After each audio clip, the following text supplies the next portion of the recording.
እስቲ ለምሳሌ እኔ ጴንጤ መሆን እንደው አኪል ጴንጤ ቢሆን ምናምን ብለህ ልታስብ ትችላለህ። ያው የትኛውንም ሰው እኔም ብቻ ሳይሆን የትኛውንም ሰው ማለት ነው። ያው እንግዲህ ሰዎች ጴንጤ ቢሆኑ ምናምን ልትል ትችላለህ ጴንጤ እንደመሆነ እና እስቲ ለምን ጴንጤ ሊሆን ማለት ምን ለማግኘት የተለየ ነገር ምንድን ነው ያለው? እስቲ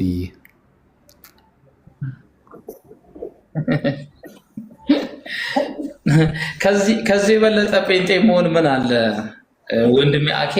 በጣም ተከታትያለሁ፣ ትምህርትህንም ሰምቼዋለሁ። ጴንጤ ነህ በቃ የፕሮቴስታንትን ትምህርት ነው እየተናገርክ ያለው። በቃ ጴንጤ ሆናል እኮ ምን ጥያቄ?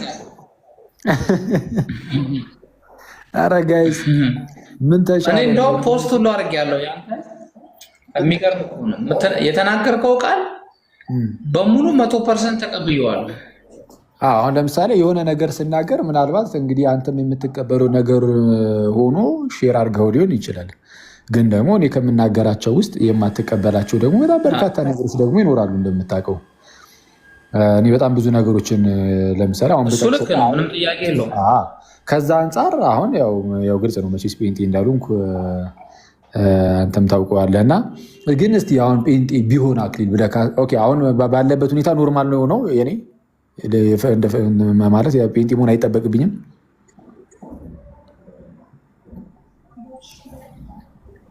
እንግዲህ በተናገርከው መሰረት ባስተማርከው ትምህርቶች ሰሞኑን በለቀቃቸው ቀጥታ ይሄ የሐዋርያቶች ትምህርት ነው። የምኖች ምንም ጥያቄ የለውም። የምኖች ትምህርት የሐዋርያቶች ትምህርት ነው። ሐዋርያት ስለዚህ ያው ምድር ላይ ያሉትን አይደለም፣ ያውዎቹን የሐዋርያት የክርስቶስ ሐዋርያቶች የበጉ ሐዋርያቶች ትምህርት ይሄ ነው። ገባኛ ቢሉ እሱማ በቃ ምንም እንግዲህ የቤተ ክርስቲያን ትምህርት የሐዋርያቱ ትምህርት ስለሆነ አሁን ስናገር በቃ እንደው የሐዋርያት ትምህርት ነው ምናምን ብለህ እንደዛ ሆኖ ተሰምቶ ሊሆን ይችላል። እንግዲህ የቤተ ክርስቲያን ትምህርት የሐዋርያት ትምህርት ስለሆነ ማለት ነው። ስለዛ ያው ወደ ጴንጤ አጣራኝም ማለት ነው ባጭሩ። ግን አንተን አሁን መመክር ምንድን ነው ብቻ እኔ አሁን አንተን ልመክርህም አልችልም። አንተ ብዙ እውቀቶች ከኔ የበለጠ ብዙ ነገሮችን ታውቃለህ። ብዙ ነገሮች በእድሜም ባንገናኝ፣ ግን በዚህ በነገረ ድነት ጉዳይ ግን 100% የተናገርካቸውን ተቀብዬዋለሁ። በገድላትና ድርሳናት ላይ ያለው አመለካከት እንግዲህ አንተ ታውቃለህ፣ ሌሎቹ እንደዛው። ስለዛ ወደ ማለት ነው። እሺ በቃ አንተሽ አሁን ሐዋርያት ጥምቀት ብለው ያስተምረዋል። አኬም ደግሞ እንደዛ ያምናል። እሱን ትቀበላለህ?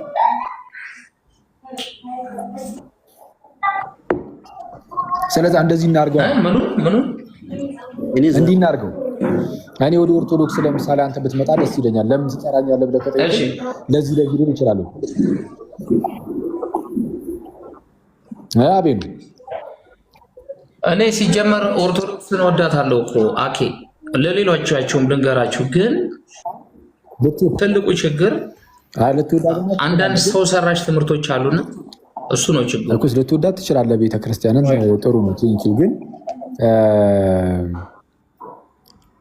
ኦርቶዶክስ መሆን አለብህ ብዬ የማስብባቸውን ምክንያቶች ላስቀምጥልህ።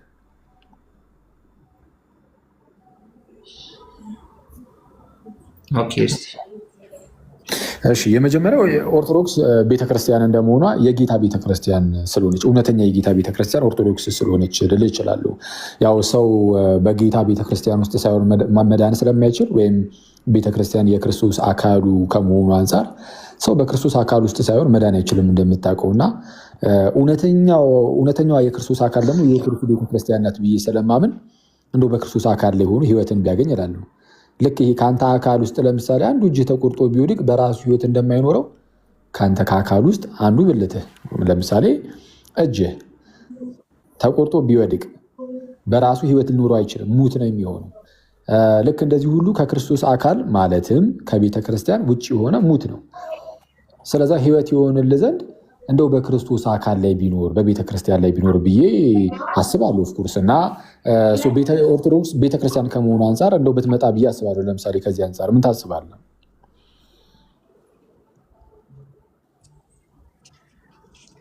ኦኬ የክርስቶስ ቤተክርስቲያን ናት ብለህ ታምናለህ አንተ ኦርቶዶክስ?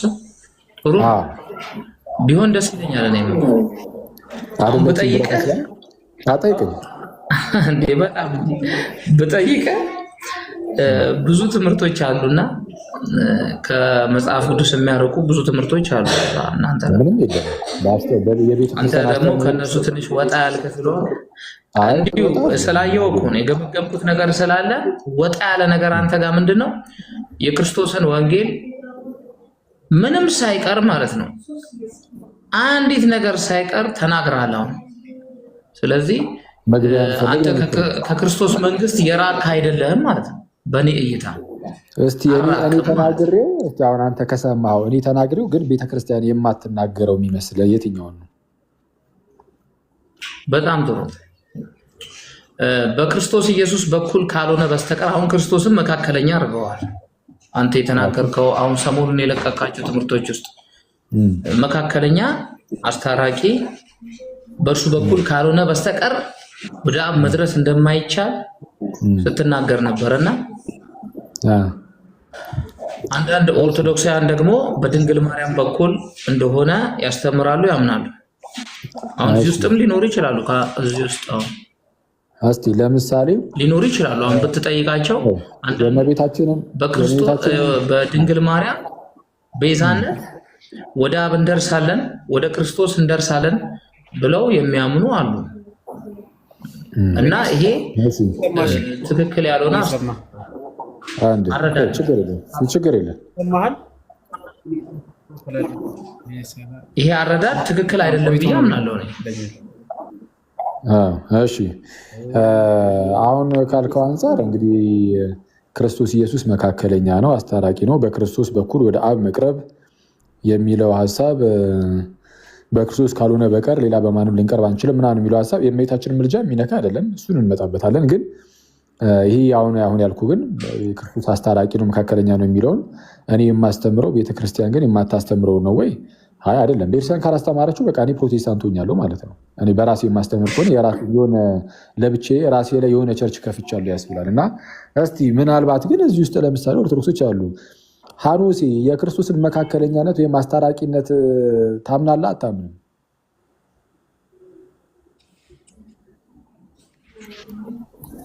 ሐኑስ ወይ ያኪ አምናለሁ። ተመልከት፣ የክርስቶስን መካከለኛነት አስታራቂነት ያምናል። መኩ ኦቤስሊ እኔም አምናለሁ። በጣም ይቅርታ ስጠይቃቸው ስለጠየኳችሁ ይቅርታ። እንትን ስለኝ ነው።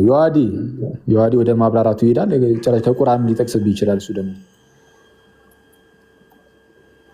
እንዳልጠቅስ ውዳሴ ማርያም እሑድ እኮ አለን እኮ እኛ ምን የሐዲስ ኪዳን አስታራቂ ሆነ በከበረ ደሙ ፈሳሽነት የሚለው ትምህርታችን እና መካከለኛ የሚለውም የመጽሐፍ ቅዱስም ጭምር ጥቅሳችን ነው። በደንብ ነው ማመን ያለብን። በቃ እዚህ ጋር የማያምን የለም። በአጭሩ ማለት ከታች እንዳለ እናምናለን እያለ መቁጠር ጀመረ። ራሱ እንዳየው አሁን አየህ።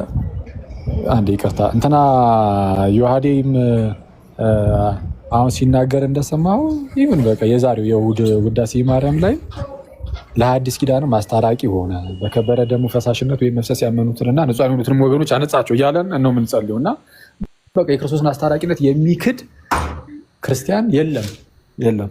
ሁሉም ነው የሚቀበል፣ ሁሉም ነው የሚያምኑ በአንድነት። ስለዚህ የኔ ብቻ አይደለም ማለት ነው። እሺ ሌላስ? እስኪ እኔ የማስተምረው ግን ቤተክርስቲያን የማታስተምረው የትኛው ይመስላል? ይኸው ከታች እያየ ነው አይደል? ህዝቡ ሁሉ ነው እናምናለን የሚለው ልዩነት የለም። ሁላችንም ነው የምናምነው። እሺ እስቲ ሌላ ከተናገርካቸው ውስጥ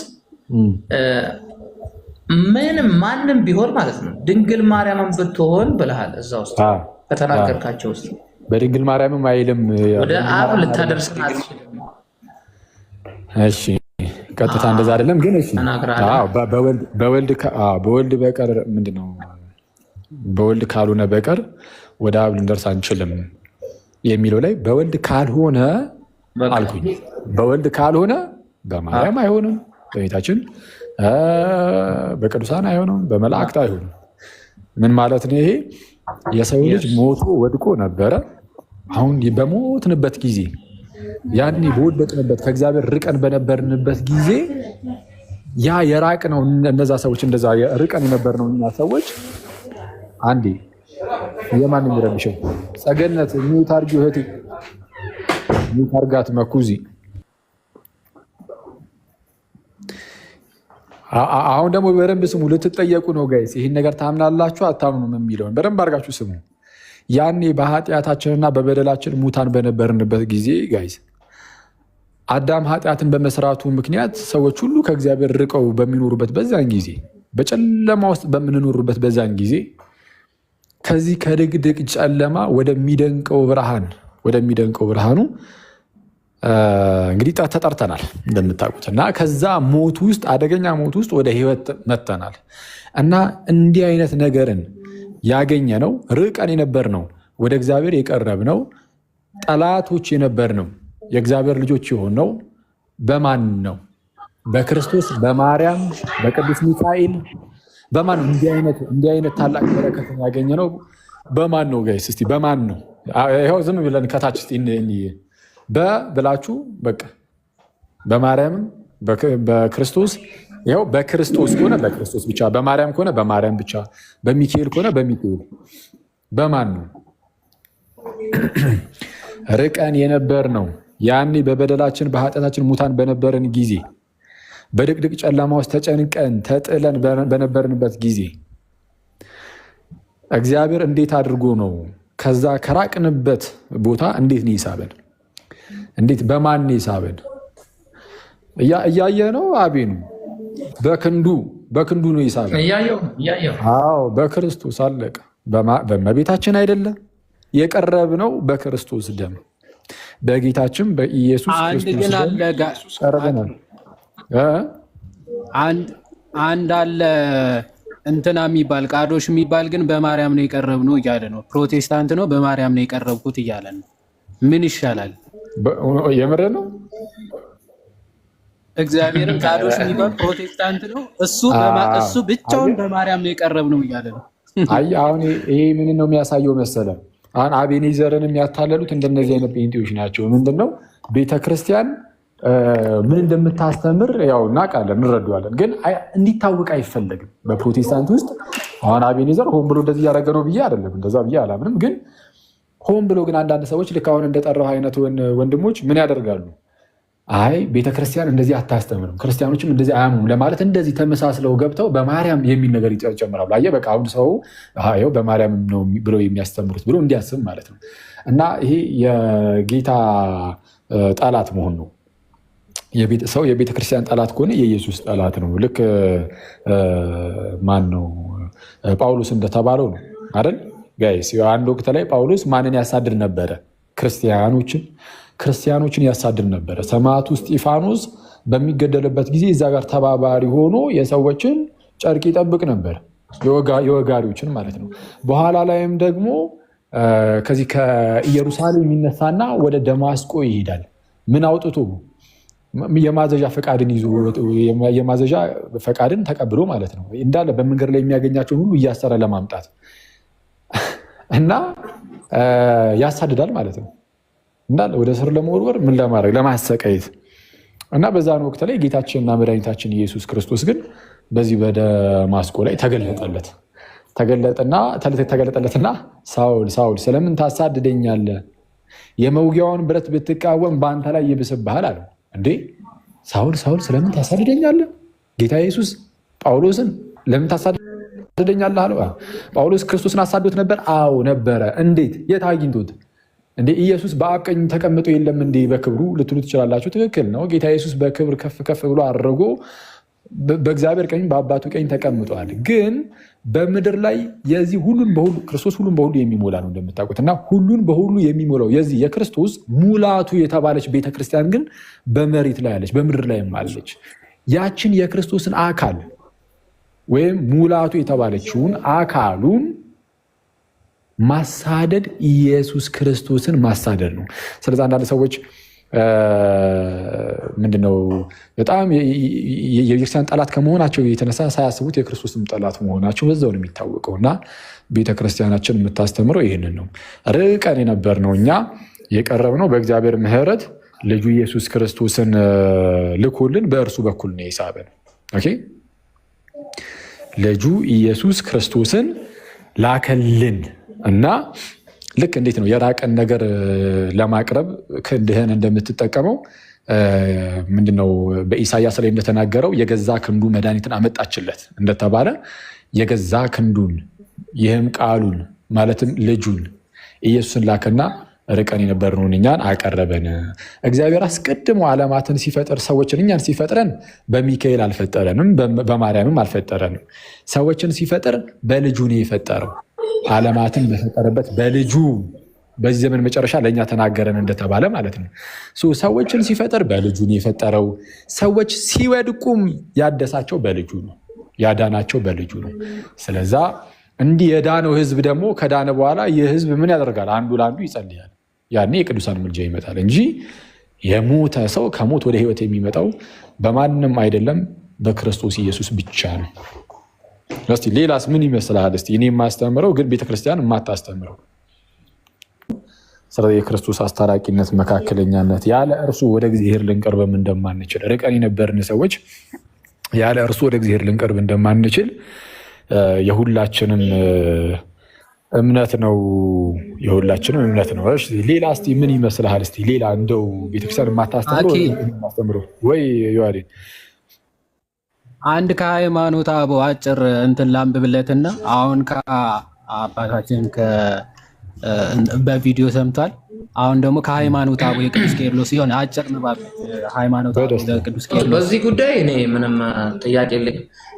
ጳውሎስን ሲናገር እኮ የአኬ ትምህርት ነው ስላልክ እኛ ከሰበክንላችሁ ወንጌል ውጭ የሚሰብክ ሰው ቢሆን መላእክትም ቢሆን የተረገመ ይሁን ይላል። ስለዚህ ይህንን የተባረከ ትምህርት ለኦርቶዶክሳውያን ይደርስ ደስ ይላል።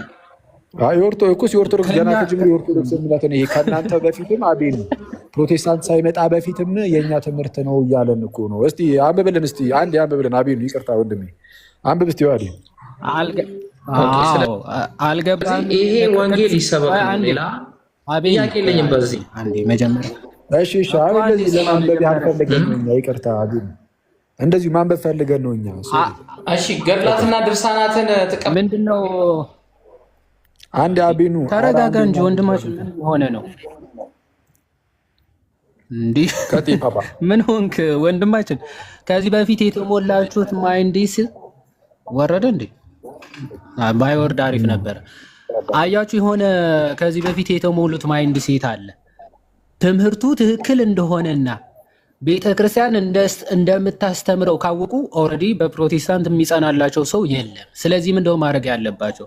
ሰውን ማታለሊያ የሚያታልሉበት መንገድ መፈለግ። ምን ብለው ይሄ ትምህርት የአኬ ትምህርት ነው፣ ኦኬ ቤተክርስቲያኒቱ የማታውቀው ትምህርት ነው፣ አኬ በቃ ወንጌል ገብቶታል እየመጣ ነው አይነት ነገር ብለው ፖለቲካ ሰርተው ሞኝ የሚከተላቸውን ለማታለል የሚጠቀሙት። አሁን ቅዱስ ቄርሎስ እናንብብል። የኛ እንግዲህ ፒላር ኦፍ ፌዝ የሚባለው ቅዱስ ቄርሎስ ፕሮቴስታንት ከመፈጠሩ በፊት የነበረ የቤተ ክርስቲያናችን ታላቅ አባት ምን ብሎ እንደሚያስተምር በሃይማኖት አበው እናሳያቸው ሲባል አይ በቃ ችግር የለብኝም ምናምን ብሎ አታካራ መፍጠር አያስፈልግም። እምነታችን በደንብ በመጻሕፍቶቻችን ራሱ የተጻፉ ናቸው። አኬ ኢንቨንት አድርጎ ሊያመጣው የሚችለው ምንም አይነት ትምህርት ሊኖር አይችልም። ኢንቨንት አድርጎ ካመጣ ቅድም እንዳለውም የምርም ከቤተ ክርስቲያኒቱ ላይ የለም ማለት ነው። ኦኬ ልክ የሆነ ቸርች ኦውን ማድረግ ነው የሚቀረው ማለት እንደናንተ የእናንተ ዝም ብለው እየተነሱ ትምህርት ፋብሪኬት ያደርጋሉ። ልትሳደብ ነው እንዴ ታዲያ? ምንድን ነው አንብበው እንጂ ምን ወደ እና ታዲያ ሊሰጡ አስቧል መሰለኝ። ሆነች ልጁ ሲወጣ ወደ እኔ ትዞራለህ እንዴ? የሆነው እንትን አዘጋጅተውልሃል መሰለኝ። እንክፈለው እንዴ እያሉ አሁን የሚያደርገው ሰው አጥተዋል መሰለኝ። አኪ እያሉ እና ገባን። ኤኒዌይስ አጭር ነች፣ አንድ ክፍል ነች። ለአንብባት 46ኛው ክፍል ላይ ያለች ነች። እንዲህ ይላል ነቢዩ ኢሳያስ ሰው ሆኖ ያዳነን እርሱ ራሱ እግዚአብሔር ነው እንጂ ሰው ሆኖ ያዳነን እርሱ ራሱ እግዚአብሔር ነው እንጂ አማላጅ ወይም ደግሞ መልአክ አይደለም ይላል። በባዕድ ደም ወይም በሩቅ ብእሲ ሞት አላዳነንም ይላል። በምን በመልአክ አይደለም፣ በባዕድ ወይም በሩቅ ብእሲ በሰዎች ደም የዳንን አይደለንም አላዳንን የሚልና ራሱ በደሙ አዳንን እንጂ የሌላ ደም አይደለም ይላል። ራሱ ማለት እግዚአብሔር በገዛ ራሱ ደም አዳንን እንጂ በሌላ ደም አይደለም ይላል። ስለዚህም ጠቢቡ ጳውሎስ እውነቱን እንደሚገባ ነገር ተናገረ ይላል። ዕብራውያን ምዕራፍ 2 ከቁጥር 10 ይጠቅሳል። ስለዚህ ያዳነን ወይም ደግሞ የዳነው በሩቅ ብእሲ በመልአክ በፍጹም አይደለም በራሱ በወልደ እግዚአብሔር በገዛ ደሙ ነው እንጂ ብሎ ቅዱስ ቄርሎስ ሃይማኖተ አበው ምዕራፍ 7 ከቁጥር 13 በሚገባ እንዲህ ብሎ ይነገራል። በጣም ደስ ይላል። ይህ በዚህ ያዳንን በራሱ ነው፣ በአማላጅ አይደለም፣ በመላእክትም አይደለም። በጣም እኮ እግዚአብሔር ለኛ ያለውን ትልቁ ፍቅር የሚያስረዳ ነው። በነገራችን ላይ ጋይዝ አሁን የተናገረ ከጎን ያለው ሰውዬ ስሙ ላይ ዮሐድ ንጉስ ብሎ የመጣው ሰው ማለት ነው። ከዚህ ውስጥ ፎሎ ያላደረጋችሁ ሰዎች የላችሁም መቼስ አይደል? እንደማትኖሩ ግልጽ ነው። ካላችሁ ፎሎ ማድረግ እንዳትረሱ። ሁሌም እየዛትን እየረሳ ነው እና ዮሐዴ በጣም በሚገባ ፎሎ መደረግ ያለበት ወንድማችን ነው። ማለት ምንም ልጠቅሙት አይደለም ማለት አንጠቅመውም። ፎሎ ቢደረግ እዚህ ማለት ፎሎወርስ ስላገኘ ምንም የሚያገኘው ጥቅም የለም እንደምታውቁት ማለት ነው። አትሊስት ግን ኃላፊነትን ግን በደንብ እንዲሸከም ልናደርገው እንችላለን። ፎሎ ባደረግነው ቁጥር በደንብ እንዲሰራ ምናምን የሆነ ኃላፊነት እንድንጠልበት እናደርገዋለን እና እኔ አይዊሽ እኔ ፐርሰናሊ ዮሐዴ በጣም ብዙ ፎሎወርስ ቢኖረው እና ከዛም በደንብ ቢበዛ እዚህ ሚዲያው ላይ ደስ የሚለኝ የነሱ ነኝ። ዮሐዴ በጣም ቢበዛ ጥሩ ነው። ስለዚህ ያው ትጠቀማላችሁ። ኔስ ፎሎ አድርጉት ትላለህ። እሺ ሌላ ጥያቄ መጠየቅ እችላለሁ? እሺ ቃዶሽ ቃዶሽ አንድ ይቅርታ ቃዶሽ ወንድም አያስወጡም አታስወጡት ጋይስ እንዴ ምን ነው ፓፓ እዛው ቤታችን መጥቶ ሊያፍንን ነው እንዴ? ምን አልሽ? ይረጋጋ እንጂ ማንም አይነካው። አዎ ይረጋጋ እንጂ ማንም አይነካውም። ማይክ ክፈት ሲባል ብቻ ይክፈት። እሺ መኩ ምን አልከኝ? አንተሽ ማስፈራራት ጀመረ ገና እኮ እና በዚህ አጋጣሚ ማለት ነው መፈተሽ ያለበት አሁን የፕሮቴስታንት ትምህርት ውስጥ አሁን ከወልድ በቀር ወደ አብ መቅረብ የለም የሚል ብዙ ጊዜ ያነሳሉ እና በወልድ በኩል ብቻ ምናምን የሚል ያነሳሉ። እሱ ራሱ ገብቷቸዋል ማለት በወልድ በኩል ሲሉ ምን ማለታቸው ነው የሚለው ብንጠይቃቸው መልካም ነው ያስባለው። ገባ? በወልድ በኩል ሲሉ እኛ ምን እያልን ልዩነቱ ጥሩ ነው። ይሄ በነገራችን ላይ በወልድ በኩል የሚለው ትናንትም እያወራን ነበርና ይሄ በወልድ በኩል ወደ አብ መቅረብ የሚለው ትምህርት በጣም በቃ የሆነ በደንብ በምልአት ያለው እኛ ጋር ሀሳቡ። ይቅርታ እንግዲህ ፕሮቴስታንት ወንድመቶች እንደው እኛን ከሁሉም ነገር አስወጥተህ ትችላለህ እንዳትሉኝ፣ እንደዛ የማድረግ አባዜ ኖሮብኝ ሳይሆን በደንብ አድርጋችሁ ተከታተሉኝ። እንግዲህ ፕሮቴስታንቶች ማለት ነው በወልድ በኩል ወደ አብ መቅረብ የሚለው እኛ ጋር እንደሆነ ያለው ይሄ ሙሉ በሆነ መልኩ ትምህርቱ ያለው በወልድ በኩል ሰው እንዴት ነው ወደ አብ የሚቀርበው? እንዴት ነው የሚቀርበው? እስኪ በወልድ በኩል ወደ አብ እንዴ ወልድ ያው ስለሞተልን ነው ጌታችን ኢየሱስ ስለሞተልን ነው ምናምን ልትሉ ትችላላችሁ። ሰው ሆኖ ስለመጣልን ስለሞተልን አስታራቂያችን ስለሆነ ምናምን ልትሉ ትችላላችሁ አይደል? ስለዛ ምን እና እንግዲህ ርቀን የነበርን እኛ የእግዚአብሔር ልጆች እንሆናለን ማለት ነው በእርሱ ስራ። ኤፌሶን ምዕራፍ 2 ላይ እንደተነገረው ሁላችን ምንድነው በአንድ መንፈስ በእርሱ ስራ ወደ አብ መግባት አለን ተብሎ እንደተነገረ፣ ስለዛ ክርስቶስ ይህን ሁሉ ነገር ስላደረገልን ወደ አብ በእርሱ ስራ በክርስቶስ ስራ መቅረብ አለንና ክርስቶስ ይህንን ሁሉ ስራ ስለሰራልን በደሙ ነው የምንቀርበው ልትሉ ትችላላችሁ። እዚህ ድረስ ትክክል ነው። በክርስቶስ በደሙ መቅረብ፣ በክርስቶስ ስራ መቅረብ ምናምን የሚሉ ንግግሮች እነዚህ ትክክል ናቸው። መጽሐፍ ቅዱስ ላይ አሉ። እዛው ኤፌሶን ምዕራፍ 2 ላይ በደሙ ቀረባችሁ ይላችኋል። ርቃችሁ የነበራችሁ እናንተ በደሙ ደግሞ ቀረባችሁ ይላል እና ትክክል ነው። ግን ከሰው የሚጠበቅ ነገር የለም ወይ? አለ አይደል? ኦፍኮርስ አለ።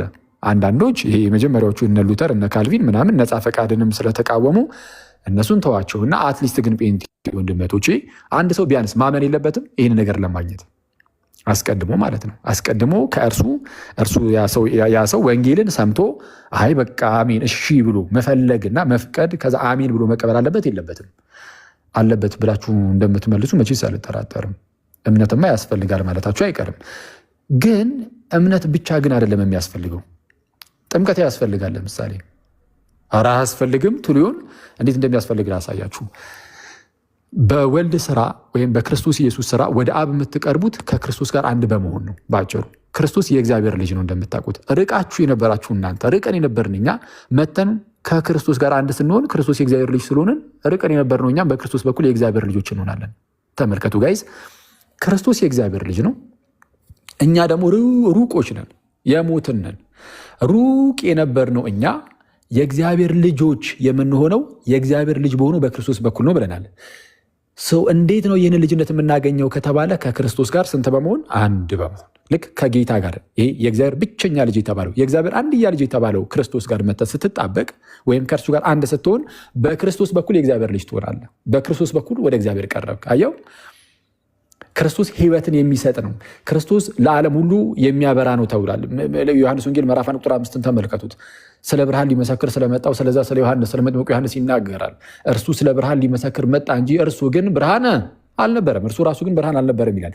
ለሰዎች ሁሉ የሚያበራው እውነተኛው ብርሃን ግን ወደ ዓለም ይመጣ ነበረ ተባለ። ለሰዎች ሁሉ የሚያበራው እውነተኛው ብርሃን የኔና የእናንተ ጌታ መድኃኒታችን ኢየሱስ ክርስቶስ ነው። ሰው እርሱ ብርሃን ሆኖ ተገለጠ። ስለዛ አሁን ሰው ከጨለማ ወደ ብርሃን ለመምጣት ከክርስቶስ ጋር አንድ መሆን አለበት። ከክርስቶስ ጋር አንድ ሲሆን ይህንን የክርስቶስን ብርሃን ኢንጆይ ማድረግ ይጀምራል። በዚህ በክርስቶስ ብርሃን ውስጥ መመላለስ ይጀምራል። የክርስቶስን ብርሃን የሚያገኘው እንዳልኳችሁ ከጌታ ጋር አንድ የሚሆን ከሆነ ነው። ስለዛ ከዛ ከድቅድቅ ጨለማ ወደሚደንቀው ብርሃኑ የሚመጣው አንድ ሰው ከዛ ሞት ወደ ሕይወት የሚመጣው ከዛ ሩቅነት ወደ እግዚአብሔር ልጅነት የሚመጣው ይህን ሁሉ ነገር የሚያገኘው ከኢየሱስ ጋር ስንት በመሆን ነው? አንድ በመሆን። ከክርስቶስ ጋር አንድ የመሆን መንገድ እንዴት ያለ ነው የሚለውን መጽሐፍ ሲናገር እዚህ ላይ በጣም ክሪስታል ክሊር ነው መጽሐፍ እዚህ ጉዳይ ላይ አያሻማም። ራሱ በተለይ ጳውሎስ በተደጋጋሚ ነግሮናል። ሮሜ ምዕራፍ 6 ቁጥር 3ን ተመልከቱት። ወይስ ከክርስቶስ ኢየሱስ ጋር አንድ ትሆኑ ዘንድ የተጠመቃችሁ ሁሉ ከሞቱ ጋር አንድ ትሆኑ ዘንድ ተጠመቃችሁ አታውቁምን ይላል። ከክርስቶስ ጋር አንድ ትሆኑ ዘንድ ምን ያደረጋችሁ? የተጠመቃችሁ። ከክርስቶስ ጋር አንድ ስለሆናችሁ የተጠመቃችሁ አይልም። ከክርስቶስ ጋር አንድ ስለሆናችሁ የተጠመቃችሁ ሳይሆን ከክርስቶስ ጋር አንድ ትሆኑ ዘንድ ለመሆን ማለት ነው። ከክርስቶስ ጋር አንድ ለመሆን የተጠመቃችሁ።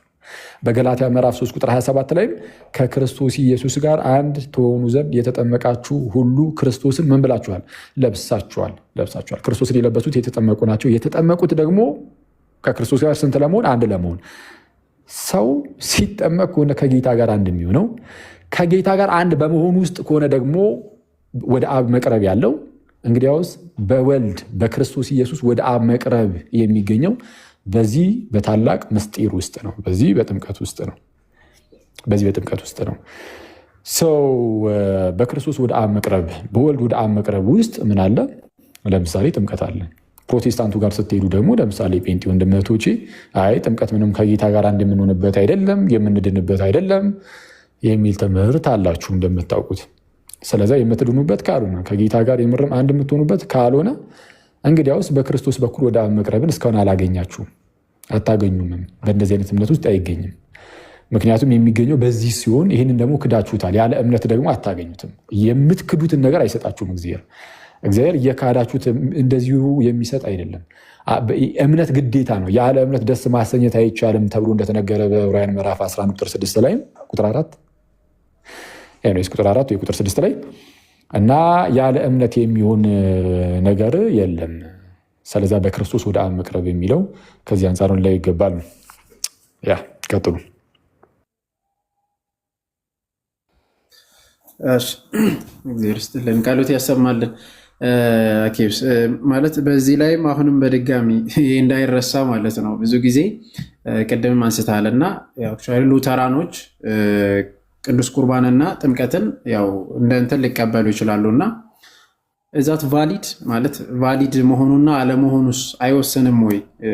እብር ራሱ ትምህርቱን ሊቀበሉ ይችላሉ ማለት አሁን ሉተራን ጥምቀትም ቅዱስ ቁርባን እንደሚቀበሉ ሁላችንም እናውቃለን። እዚህ ላይ ያሉም በደንብ ጴንጤዎች ድሮ ሲከራከሩ የነበሩ አሁን በግልጽ እንትን ብለዋል። እና ግን አሁን ቫሊድ ነው እዛት ቫሊድ ጥምቀታቸው ቫሊድ ነው ወይስ አይደለም ለማለት እሱ ላይ ብትሄድበት፣ ያው ከመጀመሪያው ግን ሉተራን እዛ ላይም የተወሰነ እንድታነሳ አንኮንዲሽናል ኤሌክሽን በሚለው ማለት ነው ጨምረበት። አሁን እንግዲህ ሉተራኖቹ ሁለቱን ሚስጥራት ቢቀበሉም ጥምቀትና ቅዱስ ቁርባንን እንቀበላለን ብለው ቢናገሩም ማለት ከድህነት አንጻር ማለት ነው። ጥምቀትን ምናምን ሁሉም ጴንጤውም እናጠምቃለን የሚለው እሱማ፣ ግን ከድህነት አንጻር ግን የሚቀበሉት ሉተራኖቹ ይቀበላሉ፣ አንግሊካኖቹ እንደዚሁ ይቀበላሉ። ኤንዌይስ ጥምቀትና ቅዱስ ቁርባንን ቢቀበሉም እና ጴንጤዎቹ ደግሞ ጥምቀትና ቅዱስ ቁርባን ባይቀበሉም ግን ሉተራኖቹ ቀደም ብሎ እምነት ላይ ይክዳሉ። እምነት የሚለው ኮንሰፕት ላይ ማለት እምነት የሚለው ላይ ከምን አንጻር የሚለውን አብራራለሁ። ግን ጴንጤዎች የተሻሉ ናቸው ከሉተራኖቹ እምነት የምትለዋ ላይ ያስቀድሞ ማለት ነው። እምነት የምትለዋ ላይ ከሉተራኖቹ ጴንጤዎቹ ደግሞ የተሻሉ ናቸው። እዚህ ላይ እንዴት ያላችሁኝ እንደሆነ ሉተራኖቹ የሚሉት እንዴት ነው? አንድ ሰው ወንጌል ሲሰበክለት ሰምቶ ማመን አይችልም ነው የሚሉት። በቃ እንደዚህ ደምድሞታል። ማንም ሰው በቃ ማመን አይችሉም። ታዲያ ምንድን ነው የሚደረገው? ዳግም የሚወልድ ምንድነው? የእግዚአብሔር መንፈስ ወደ እሱ መጥቶ ዳግም ይወልዷል። መጀመሪያ ያንን ሰው ገና ሳያምን ማለት ነው። ሳያምን ምን ሳይል የወንጌል ቃል እየተሰበከለት ይላሉ። ቃሉን ሲያዳምጥ በዛ በቃሉ በኩል ወይም ደግሞ ሚስጥራት ሲፈጸሙ ጥምቀት ሲጠመቅ ለምሳሌ አንድ ሕፃን ልጅ ሊሆን ይችላል፣ ወይ ትልቅ ሰው ሊሆን ይችላል። ወይ ሲጠመቅ ወይ ደግሞ ቃሉን እየሰማ እያለ ማለት ነው። ወንጌል እየሰማ እያለ በዛው እስከ ሁለቱ በአንዱ ይጠቀምና መንፈስ ቅዱስ የመንፈስ ቅዱስ መሳሪያዎች ይሏቸዋል። እነዚህም ሄዶ ሰውየውን ዳግም ይወልዷል። ሳያምን ነው ልክ ዳግም ይወልዷል። ወይም ደግሞ ይለውጠዋል። ያንን ሰው ይለውጠውና ምን ያደርገዋል? እንዲያምን ያደርገዋል ይላሉ። አየህ፣ ነፃ ፈቃድ የለንም ብለው ስለሚያምኑ ሰው ነፃ ፈቃድ ስለሌለው ይላሉ። ሰው ነፃ ፈቃድ ስለሌለው ማመን አይችልም። ማመን ስለማይችል ሁሌም ቢሆን ለእግዚአብሔር ነገር ተቃራኒ ስለሆነ አጌንስት ስለሆነ ምንድነው ማለት ነፃ ፈቃድ የለውም ሲባል ግን በድግ ብላችሁ ደግሞ እንዴ ታዲያ አሁን ለምሳሌ እዚህ ጋር ስታወራም ነፃ ፈቃድ የለህም ማለት ነው ምናምን ብላችሁ እንዳትጠይቋቸው። እሺ፣ ነፃ ፈቃድ የለንም ሲሉ ስፒሪቹዋል ለሆነው ነገር ነው፣ ለመንፈሳዊው ነገር፣ ለእግዚአብሔር ለሆነው ነገር። በተለይ በሉትራኑ ሳይድ እንደዛ ነው። ለመንፈሳዊው ነገር፣ ለእግዚአብሔር ለሆነው ነገር ነፃ ፈቃድ የለንም። ይህ መብላት፣ መጠጣት፣ ማረስ፣ አለማረስ ምናምን ላይ ሊሆን ይችላል። ይህንን እነሱም ለይተው አብራርተዋል። በእርግጥ በእምነት መግለጫዎቻቸው ላይም በፎርሙላ ኦፍ ኮንኮርድ ላይም ምናምን ይሄ አለ። ኤፒቶሙ ላይም ሶሊ ዲክላሬሽኑ ላይም አለ እንደዚህ የሚመስል ነገር። ኤንዌይስ ግን ትልቁ ቁም ነገር ምንድን ነው? ለመንፈሳዊው ነገር ግን ሰው ለመዳን ግን ነፃ ፈቃድ የለውም። ሁሌም ቢሆን ይላሉ ምላሹ ኔጌቲቭ ነው፣ መጥፎ ነው። በቃ ከእግዚአብሔር ጋር የተገናኘ ነገር መንፈሳዊ ነገር ከሆነ ሁሌም የሰው ምላሹ ክፉ ብቻ ነው እንጂ አንድም መንፈሳዊ መልካም የለውም። ስፒሪቹዋል ጉድ የሆነ ነገር መንፈሳዊ መልካም ነገር ጭራሽ ከሰዎች አይገኝም ሳይድን በፊት ይላሉ። ስለዛ እንደዛ ከሆነ ታዲያ ሰው እንዴት ይዳን? የወንጌል ቃልም እየሰማ ሰውየው በቃ እምቢ ማለት ነው፣ ስራው አልፈልግም ነው የሚለው። ምክንያቱም በቃ አጌንስት ነው ለእግዚአብሔር ነገር። ሁሌም አንዳንድ ጥቅሶች አሉ የሚጠቅሷቸው ምናምን፣ እነሱን ወይ ነገር ስገባ ይሄድባቸዋሉ። ምንድነው ለፍጥረታዊ ሰው የእግዚአብሔር መንፈስ ነገር ሞኝነት ነው ሊቀበሉ አይችልም እና ምናምን የሚሉ በሁለተኛ ቆሮንቶስ ላይ ያሉ ቃላትን ሮሜ 8 ላይ እንደዚሁ ምንድነው በቃ እንደው የተወሰኑ ነገሮችን እንትን ይላሉ ይጠቃቅሱና በቃ ስለዛ ምንም ሊቀበሉ አይችልም ምናምን ብለው ይዘጉታል ማለት ነው። ይዘጉታል። እንደዛ ከሆነ ሰው እንዴት መዳን ይችላል? ያው እናንተ ከእምነት እንደሚጀምር ድህነት ምናምን ስለምታውቁ ታዲያ እንዴት ሊድን ነው ብላችሁ ልጠይቁ ትችላላችሁ። ግን እነሱ ጋር ስትሄዱ ድህነት ከእምነት አይጀምርም። እነሱ ጋር ስትሄዱ ድህነት ከሰው ማለት ከእምነት አይጀምርም። ነሲዝ ከእግዚአብሔር ሳይድ ያለው ያው ለእኛ ልጁን ኢየሱስ ልኮልናል። ክርስቶስ ለሁላችን ሞቷል። አሁን ይጣራል። እመኑብኝ ዳኑ ነው አይደለ? እናንተ እንደዛ ነው የምታውቁት። ግን እነዚህ ሰዎች ግን ሉተራኖቹም ካልቪኒስቶቹም በተመሳይ ሁለቱም ተመሳይ ናቸው እዚህ ጉዳይ ላይ ቶታል ፕራይቬቲ ላይ ሁለቱም ተመሳሳይ ይሁኑና ምን ይላሉ? አይ በቃ ሰዎች ነፃ ፍቃድ ስለሌላቸው ለመንፈሳዊ ነገር ደግሞ ጥሩ ምላሽ ሊሰጡ ስለማይችሉ ጭራሽ ንስሐ ገብቶ ሊመለሱ በፍጹም ስለማይችሉ ሙሉ በሙሉ ስለሞቱ እግዚአብሔር መንፈሱን ይልካል ወደሆኑ ሰዎች ማለት ነው። ይልክና ወደሆኑ ወደተወሰኑ ሰዎች ከላከ በኋላ እነሱን ይለውጣቸዋል። ያ መንፈስ ሄዶ ሳያምኑ እኮ ነው ሳይፈልጉ ያለ ፍላጎታቸው ያለ እምነት ይለውጣቸዋል። ኮንቨርዥን መለወጥ፣ ሪጀነሬሽንም ይለዋል። የሉትራኑም ሪጀነሬሽን እያለ ያስቀምጧል። ዳግም ከመወለዱ በፊት የሰው ልጅ ነፃ ፈቃዱ የሞተ ነው የሚሉ የነሱ ትምህርታቸው ጠቅላላ የሉተራኖች ማለት ነው። ስለዛ ዳግም ይወልዳቸዋል። ያ መንፈስ ሄዶ ዳግም ይወልዳቸዋል፣ ይለውጣቸዋል። ከዛን ምን እንዲያደርጉ ያደርጋቸዋል? እንዲያምኑ ያደርጋቸዋል። እምነትንም የሚሰጣቸው ራሱ ነው። እነሱ ማመን አይችሉማ። ዳግም እንዲወለዱ ያደርጋቸዋል፣ እምነትን ይሰጣቸዋል። ከዛ በኋላ በቃ እንደዛ እያለ ይሄዳል። ጴንጤውን ግን እዚህ ጋር ብትጠይቀው ምናልባት ምን ብሎ ሊመልስ ይችላል? አይ በቃ ነፃ ፈቃዳችን አለ፣ የወንጌልን ቃል እንሰማለን፣ ከዛ በኋላ አሜን ብሎ የተቀበለ ይድናል ብሎ ሊነግር ይችላል። እንደዚህ ካሉ ጴንጤዎች ትክክል ናቸው፣ ሉተራኖች ስህተት ናቸው ማለት ነው። ከዚህ አንጻር ጴንጤ ከሉተራን የተሻለ ነው። እዚህ ትምህርት ላይ ጴንጤ ከሉተራን ይሻላል።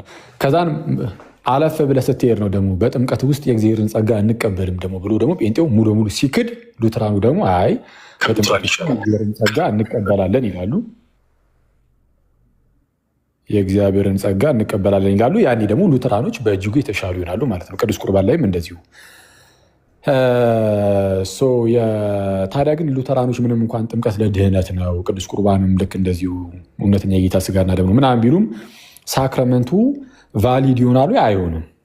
ቫሊድ የሆነ ሳክረመንት የሚኖረው በቤተ ክርስቲያን ውስጥ ነው። ሳክረመንቶቹ ቫሊድ የሚሆኑት እውነተኛ የሆኑ ጳጳሳት በተገኙበት በዛ ነው።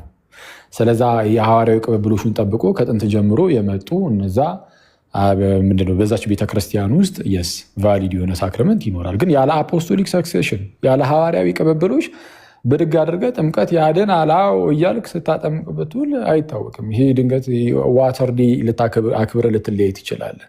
እንደ አደገኛ ምንድነው ሚስጥሩን ፈጸምን ብለህ ከዛ በኋላ ግን እንዳልኩ ዋተር ዴይን አክብረ ምንድነው አንድ ፓስተር የሆነ ጊዜ ላይ ሲናገር አልነበረ? ምን ነበር ያለው? የጥምቀት ሰዓት ነው እያጠመቃቸው ምንድነው ከእናንተ መካከል አንዱ ምን አለ አለና ረጠብ ያለ ራስ ያለ ነገር ቆንጆ ነው ጥሩ ነው ምናምን ነገር አለ። በቃ እንደዛ ብቻ ነው ልታገኝ ልታደርግ የምትችለው። ራስ ብለህ ረጠብ ብለህ ትወጣለህ። እና ያው ያለው አማራጭ እሱ ነው የሚሆነው። ስለዛ ቫሊድ ሊሆን አይችልም ነው ባጭሩ።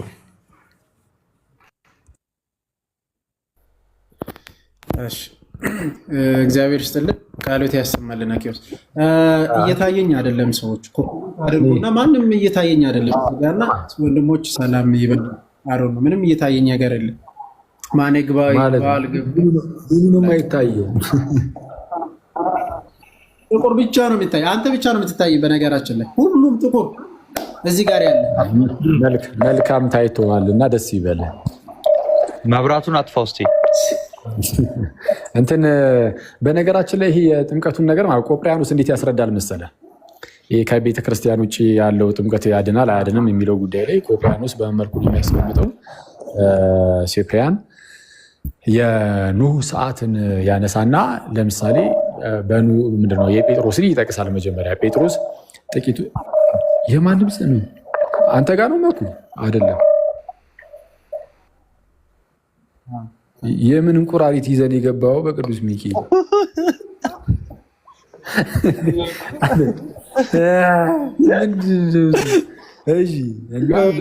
ቻርጅ ሊዘጋ ነው። ሚዩት እኮ ነው የሚለው ያንተ ይሰማል። ተመልሶ ሚዩትን አጥፍተህ ተመልሰው የሚጠርዩ እና ምንድነው እንትን ይላል ቆጵርያኖስ ቅዱስ ጴጥሮስ የተናገረውን ያነሳና ጥቂቶች ማለትም 8 ነፍስ በውሃ የዳኑበት መርከብ ሲዘጋጅ የሚለውን ያነሳና ጥቂቶች ማለትም 8 ነፍስ በውሃ የዳኑበት መርከብ ሲዘጋጅ ይላል። አንደኛ ጴጥሮስ ምዕራፍ 3 ላይ ማለት ነው። 8 ነፍስ የተባሉ የነ ኖህ ማለት ነው። ኖህ ሚስቱ 3 ልጆቹ ሴም ካም ያፌት እና የሶስቱ ልጆች ደግሞ 3 ሚስቶች አሉ። ይሄ በአጠቃላይ 8 ነፍሳት ናቸው። 8ቱ ነፍሳት በውሃ የዳኑበት ምን ሲዘጋጅ? መርከብ ሲዘጋጅ ብሏል። መርከብ አለ፣ ውሃ አለ፣ 8 ነፍሳት አሉ። 8ቱ ነፍሳት የዳኑት በውሃ ነው ብሎናል። ከዛ ደግሞ መርከቡ አለ እና ቆጵርያኖስ ይህንን ይዝና ምን ይላል መሰላችሁ? ጥምቀት ምሳሌ ሆኖ አሁን ያድነናል ይላል እና የውሃ ማለት ጥምቀት ምሳሌ ሆኖ አሁን ያድነናል ይላል። ያኔ በነ ኖህ ሰዓት ውሃው አዳናቸው የተባሉት የት ውስጥ ያሉትን ነው? መርከብ ውስጥ ያሉትን።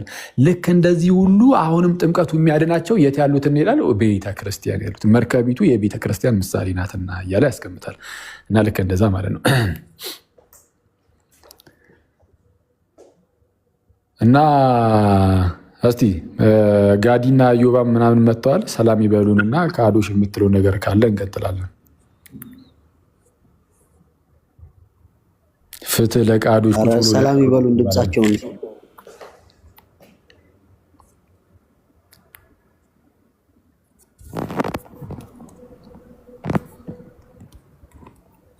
ከታች እንዴት ናችሁ? ሰላም ከላይም ከታችም ያላችሁ እነጋዲ ክርስቶስ ይብዛላችሁ። አለን ይመስገን አምላክ። ብሮስኪ ከታች አንድ ሰው ቀጥል። እንዴት ናችሁ?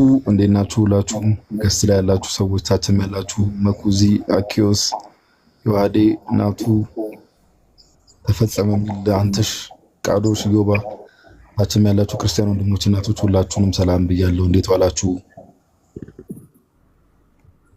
እግዚአብሔር ይመስገን አለን። ጋዲ ብሩስኪ ይመስገን አምላክ። ከታች አንድ ሰው ምን አለኝ? ዮሐዴን ረፎሉ እናስደረገው እያለኝ ነው።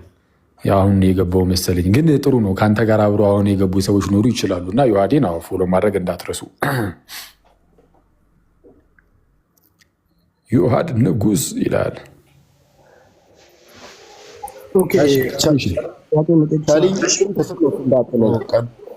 መኩ ግን እኮ ጋይስ ስታክ አድርጓል። መኩ ስታክ አድርጓል። ፖዝ ላይ ነው እንዳይዘረግፈና ይህ ጭስ። ይቅርታ አኬን ሰላም ማለት እችላለሁኝ? እሺ ሰላም ለአንተ ወዳጅ፣ እንዴት አለ? አኬ በጣም ነው የምወድህ፣ እጅግ በጣም የፕሮቴስታንት እምነት ወይም የጴንጤ እንደምትሉት ቢሆንም ግን በትምህርቶች እጅግ በጣም የምታነጽበት እንደሆነ ልገልጽልህ እወዳለሁ። ከዛሬ 25 ዓመት እንዳንተ ያለ ሰው ባገኝ ኖሮ ጴንጤ ባልሆንኩ ነበርኩ እያልኩ ነበርና ዛሬ 25 ዓመት ነው እንግዲህ ወደዚህ መጣሁት እና እጅግ በጣም በትምህርትህ እኮራለሁና ትምህርቶች በአጠቃላይ በእውነት የሚያቀራርብና እኔ እንጃ ምን እንደምል አላውቅም። የዛሬ 25 ዓመት ነው እኔ ለጌታ ወደዚህ መጣሁት እና አሁን ግን በቃ አንተ ትምህርቶች በጣም ቤዝ ያላቸው ናቸውና ይሄንን ለማለት ነው የምፈልገው። ከዚህ የተነሳ ግን አንዲት ጥያቄ ቢፈቀድልኝ በእግዚአብሔር በፍቅር ጠይቃቸዋለሁ። እሺ ጌታ ያክብርልኝ። በጣም አመሰግናለሁ። ጌታ ደግሞ በነገር ሁሉ ይርዳ። እስቲ ያው ቃዶሽ ስለቀደመ እስቲ የቃዶሽን እንስማና ወደ አንተ እንግዲህ ደግሞ እንመለሳለን ማለት ነው። ጌታ ፈቃደ። እሺ መጀመሪያ ሁላችሁንም ሰላም ይላችኋለሁ። ሰላማችሁ ይብዛ። እንግዲህ አንድ ጥያቄ ነበረኝ። አኪሉ ኢየሱስ ማንም አጋዥ ያለማንም ጣልቃ ገብነት ብቻውን ሊያድን ይችላል ታምናለህ? እስቲ ኢየሱስ ክርስቶስ ያለማንም አጋዥ ብቻውን ሊያድን ይችላል? ያለማንም አጋዥ ማለት ምን ማለት ነው? እሺ ብቻውን ሊያድን ይችላል? ያለማንም አሁን ያለ ቅዱሳን አማላጅነት? አዎ እንዴ በሚገባ ለምን አይችልም? እኔ አሁን ብቻውን ምናምን የሚሉ ቃላትን ስንጠቀም ምን ሊመስል ይችላል? አሁን ይሄ ሉተራኖቹ ጸጋ ብቻ ብለው ሲጀምሩ ጸጋ ብቻ የሚሉት የኛ ነፃ ፈቃዳችንንም ወደ ጎን በማድረግ ነው። እኛም አናስፈልግም መዳናችን ላይ ማለት ፈቃዳችን አያስፈልግም፣ በቃ ራሱ መጥቶ እንደዚሁ ለውጥን እንድናምን ያደርገናል ስለሚሉ እንደዛ ጠርጥሬ ነው እንጂ ክርስቶስ በራሱ ነው ያዳነን። ኦፍኮርስ ሲያድነን ግን ማለት ነው ሲያድነን በዚህ በድህነት በሚያድነን ወቅት ላይ የተጠቀማቸው ነገሮች ሊኖሩ ይችላሉ። ኦፍኮርስ ግን ያዳነን ግን በራሱ ነው፣ ምንም አጋዥ ሳያስፈልገው። ኦኬ ያለ ቅዱሳን አማላጅ ያለ ማን